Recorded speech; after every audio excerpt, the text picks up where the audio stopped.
Pourquoi vous avez fait la haine? Parce qu'il y a des gens qui se font tirer des balles dans la tête dans les commissariats et il faut en parler. Lui, c'est Mathieu Kassovitz. Et là, on est sur le plateau de Nulle part ailleurs, au Festival de Cannes, quelques jours avant que le monde entier découvre la haine. C'est à moi que tu parles comme ça, ouais.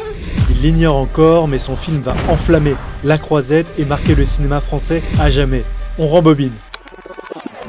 1993, un adolescent est tué d'une balle dans la tête par un policier dans un commissariat du 18e arrondissement de Paris. Les circonstances du drame sont accablantes pour l'inspecteur qui a tiré. Il s'appelait Makomé, il avait 17 ans.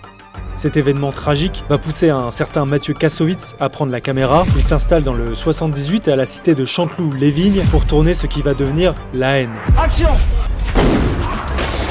L'histoire se passe au lendemain d'une émeute provoquée par une bavure policière, 24 heures explosives dans la vie de 3 jeunes de cité, Vince, Saïd et Hubert. On les suit dans leur colère, leur galère, leur envie d'espoir et de justice, tout ça en tension permanente, avec la violence en fil rouge prête à exploser à tout moment. C'est brut, ça colle au réel, et donc forcément ça marque. T'es mal à vache, t'es de ma mère. Et ta gueule avec ta vache, toi. En plus, le film est truffé de refs au cinéma américain, et ça c'est totalement inédit. On retrouve du Scorsese avec un clin d'œil plus qu'assumé, un peu de Spike Lee, et plus largement le cinéma de gangster des années 70, qui a autant fasciné Kassovitz que son personnage joué par Vincent Cassel, Vince.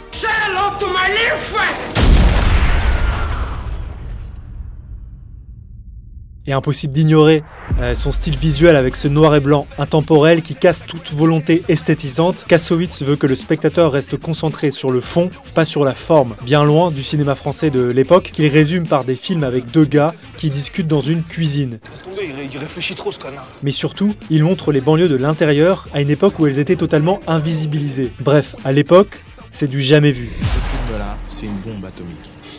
Mais ça, pour le moment, tout le monde l'ignore. Mais 1995, La haine est sélectionnée en compétition officielle du Festival de Cannes.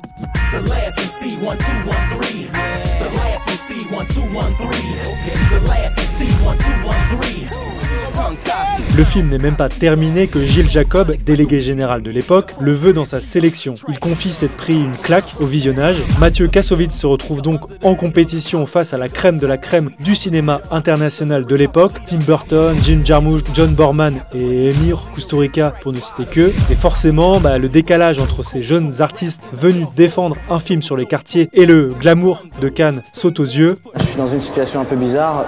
Déjà ici, l'idée de base, elle est venue après un soir où il y a un mec qui s'est pris une balle dans la tête dans un commissariat. Oui, mais il s'appelle Makomé et ça a amené à ça. Mathieu voulait dire. L'exercice de la promotion n'est pas évident. Kassovitz enchaîne les interviews, les radios, les quotidiens, les hebdos, télévision, tout y passe. C'est que le noir et blanc, ça a une signification dans l'imaginaire. Putain, j'utilise des mots, je n'utilise jamais dans le privé. Comment faire pour avoir un César Non, mais comment, non, enfin, pas pour, mais comment faire pour avoir l'air intelligent, et on essaye de trouver tous les trucs qui peuvent impressionner, mais on laisse tomber très vite.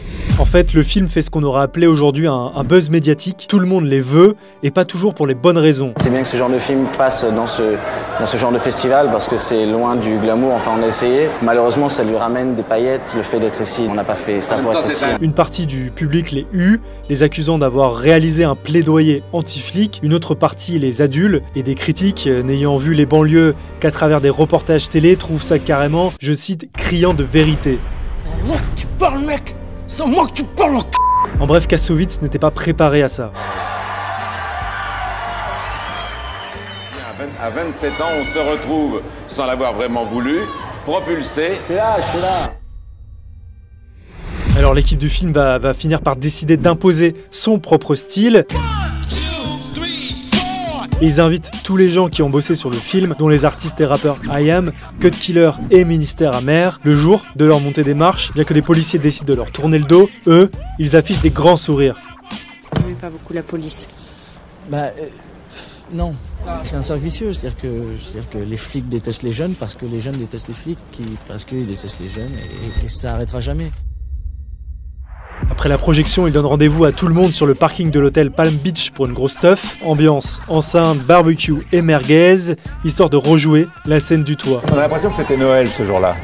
L'histoire se rappellera d'ailleurs du look kitschissime de Kassovitz, dont on connaîtra le secret qu'une dizaine d'années plus tard sur le plateau du Grand Journal. On monte les marches à 7h30, ok? J'avais un rendez-vous de l'autre côté et moi pendant tout le jeu j'ai fait pas, non, moi pas de nœud papillon, je monte en sweatshirt. Tout le monde me met la pression. Pas seulement tu vas être obligé de mettre un costume, mais en plus tu vas être obligé de mettre un nœud papillon. Et ça c'est un truc que personnellement j'ai jamais pu faire. Et je me retrouve là-bas et je n'ai rien, j'ai aucune fringue. Je suis en sweatshirt et j'ai ça.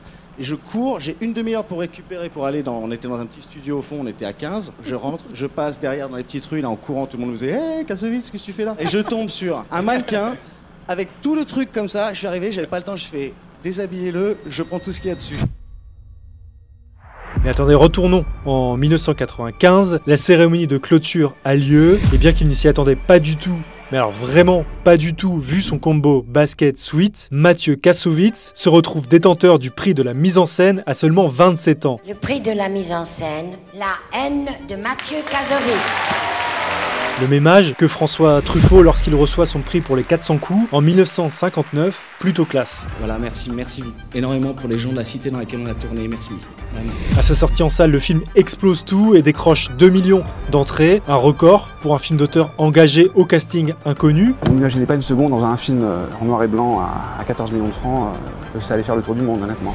À l'étranger, c'est Jodie Foster qui s'en fait carrément l'ambassadrice, au point de le montrer à un certain Steven Spielberg. C'est un des meilleurs films que j'ai vu dans 10 ans et je suis tellement fière de lui. Qui ira jusqu'à l'encenser. Plus qu'un geste de résistance, le film devient un phénomène. En France, Alain Juppé, Premier ministre de l'époque, organise carrément une projection spéciale à Matignon. Les Césars lui octroient la récompense la plus prestigieuse, celle du meilleur film. La haine traite des problèmes économico-socio-culturels que vivent certains jeunes de la cité. Et 30 ans plus tard, le film et son sujet n'ont pas pris une ride. À tel point que les journalistes ne se lassent toujours pas de poser la même question chaque année. Est-ce que vous pensiez en tournant le film qu'il serait toujours autant d'actualité? Et la réponse à cette question, c'est probablement ce qui aura poussé Mathieu Kassovitz à renfiler les crampons avec non pas une suite, mais un spectacle musical. Il combine théâtre, chorégraphie, hip-hop, musique live et projection vidéo, créant une expérience à la fois immersive et multisensorielle, en renouvelant le message original, le fameux « Jusqu'ici tout va bien » devient « Jusqu'ici rien n'a changé », sauf qu'en bon daron, Mathieu Kassovitz y ajoute une touche de sagesse, d'appel au dialogue et surtout beaucoup d'amour. J'ai mis la culture de la rue dans la France et son pactage, car pour pouvoir former la lune, faut que tous les quartiers se rejoignent. Alors j'ai plus qu'une chose à dire, l'amour.